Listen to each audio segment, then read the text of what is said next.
In the aftermath of a catastrophe, the availability of life-sustaining commodities, supplies, and equipment will be limited. Resource needs will overwhelm local, state, private, and even federal partners.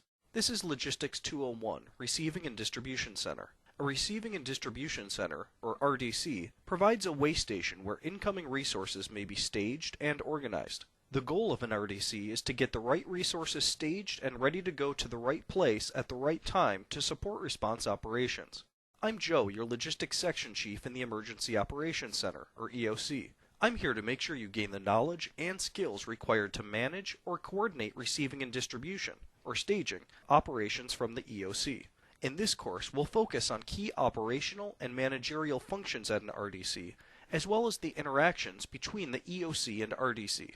By the end of this course, I want to be sure you are familiar with the terminology, systems, procedures, forms, and other relevant administrative functions of the RDC so you can quickly assimilate into ongoing operations. Now let's move on to an overview of the RDC and its objectives. An RDC provides a way station for incoming shipments so that the local or state emergency management agency can effectively manage a sharp increase in incoming resources following a catastrophe. The RDC provides local and state EOCs with a standardized mechanism to receive, manage, stage, and distribute large quantities of critical commodities, supplies, and equipment. The RDC's primary objectives are to augment existing emergency supply chains, expand a jurisdiction's capacity to manage a surge of critical shipments into an impacted area, and operate in concert with similar local, state, and federal operations, but not as a mobilization point for large numbers of personnel. The RDC plan is activated when a local or state emergency management agency, or EOC, determines that one of the following triggers has been met. A. Disruptions to the supply chain inhibit public access to life-sustaining commodities, supplies, or equipment, forcing the local or state emergency management agency to manage large quantities of incoming resources.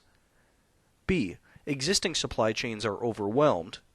Or C. The emergency management agency, or EOC, has been instructed to activate the plan by the local or state elected official or agency administrator. When an RDC is fully operational, it becomes a way station for the receipt, staging, and deployment of shipments to support incident response operations.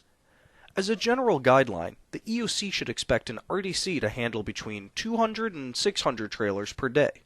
In the most extreme circumstances, the RDC may expand to manage up to 800 trailers per day. The exact capacity of an RDC site is most dependent upon the size of the available paved area, or hard stand, and the site's entrance and exit, or ingress and egress, capacity. The layout of the RDC varies by site, but always has the same functional areas. Let's look at a sample RDC site layout. Shipments arrive at the check-in gate. From there, they go to either the holding area, an open area where shipments that require additional action are temporarily quarantined, or to the shipment storage areas, where shipments are staged for deployment. Items that require special handling, such as generators, are routed to the equipment yard. Finally, each site has a checkout parking area, which is an open area where deployments are organized and documentation is finalized prior to departure. Trucks exit the RDC through the checkout gate. RDC sites also contain a driver support center with amenities such as restrooms, water, and information for drivers awaiting deployment, a ground support area where fuel, toolkits, spill kits, and limited repair parts are stored, a staff rest area with basic amenities for staff including food and water, restrooms, showers, phones, computers, and power outlets. A staff gate and parking area where RDC staff enter, exit, and are able to park their vehicles. The RDC command post, which serves as a field office for command staff and staff who need workstations.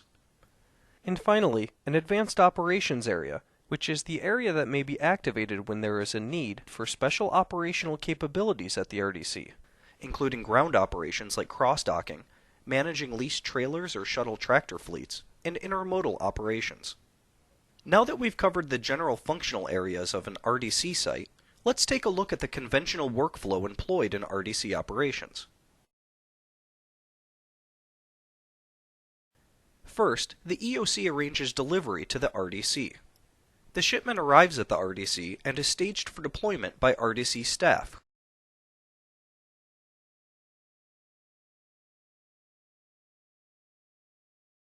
who notify the EOC of receipt. While most shipments go directly to the storage area, some require additional action and are temporarily quarantined to the holding area. Shipments that require special handling, such as generators, are staged in the equipment yard.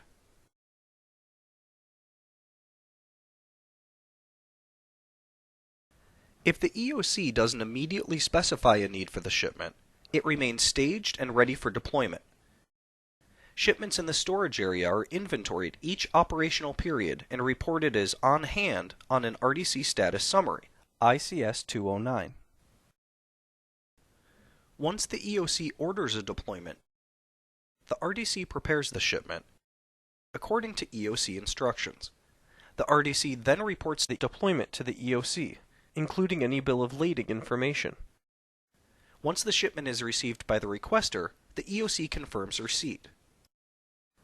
Staffing requirements for an RDC depend on the site layout and traffic pattern, hours of operation, and scale of operations. As a general guideline, the EOC should expect to assign between 40 and 172 personnel. In extreme circumstances, this may be reduced to 20 or expanded to 183 personnel.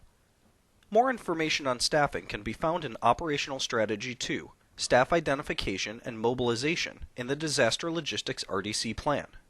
The animation that follows shows a fully expanded RDC staffing organization for one operational period. The RDC coordinator is activated by the EOC manager once they, the Emergency Management Agency executive, or agency administrator, confirm that a trigger for the Disaster Logistics RDC plan has been met. The initial RDC team includes an RDC commander, a public information officer, a safety officer, and liaison officer, who form the RDC command staff. A law enforcement liaison may be included if needed, along with individual operations, planning, logistics, and administration finance section chiefs. If the demands on the RDC are more than the 4 section chiefs can manage, the RDC operations section expands to include a deployment branch director and a gate crew boss. The planning section gains demobilization, documentation, resource, and situation unit leaders. The logistics section institutes 2 branches, service and support, and the administration finance section splits its duties among compensation and claims, cost, procurement, and time unit leaders. Now that you know a bit more about how an RDC operates, let's look more closely at the role of the EOC in getting the RDC up and running. The first step is to select an RDC site. Before you can select a site for an RDC, you must determine how much space you need. You do this by estimating the number of shipments that will move through an RDC in each 24-hour period. This number is your estimated throughput. To determine your initial estimated throughput, you'll need to break down your existing unfulfilled requests, deliveries, and anticipated requests, and estimate how many trucks will be required to meet all of these outstanding and anticipated needs. Estimates for commonly requested commodities are included in the site selection section of the Disaster Logistics RDC Plan in Operational Strategy 1, along with a worksheet to make it easy for you to calculate the estimated initial throughput. Using the estimated throughput you've calculated, you'll then need to determine site operating requirements. Will the RDC operate on a 12 or 24-hour operating pattern? How many check-in and check-out lanes will that estimated throughput require? And how much on-site storage should the RDC have? These factors are vital to ensuring the proposed site is adequate for the amount of shipments the RDC will be required to process. Once you've decided between 12 or 24-hour operations, identified how many check-in and check-out lanes are needed, and the storage capacity needed to complete the mission, you can begin to select the optimal site. First, you should attempt to locate a list of pre-identified RDC sites if available.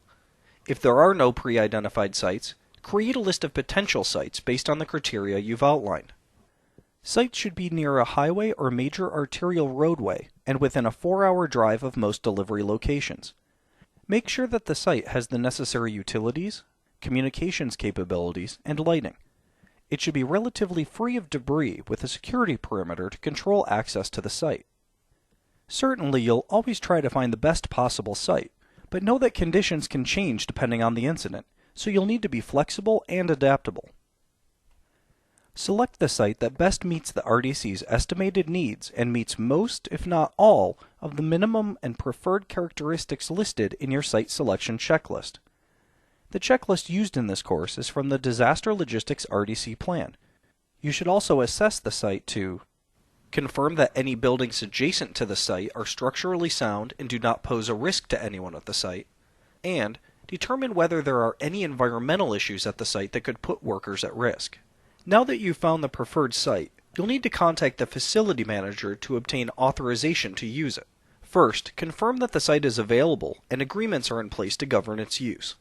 If agreements are not in place, follow the processes and procedures outlined by your Emergency Management Agency or EOC to obtain authorization to use the site.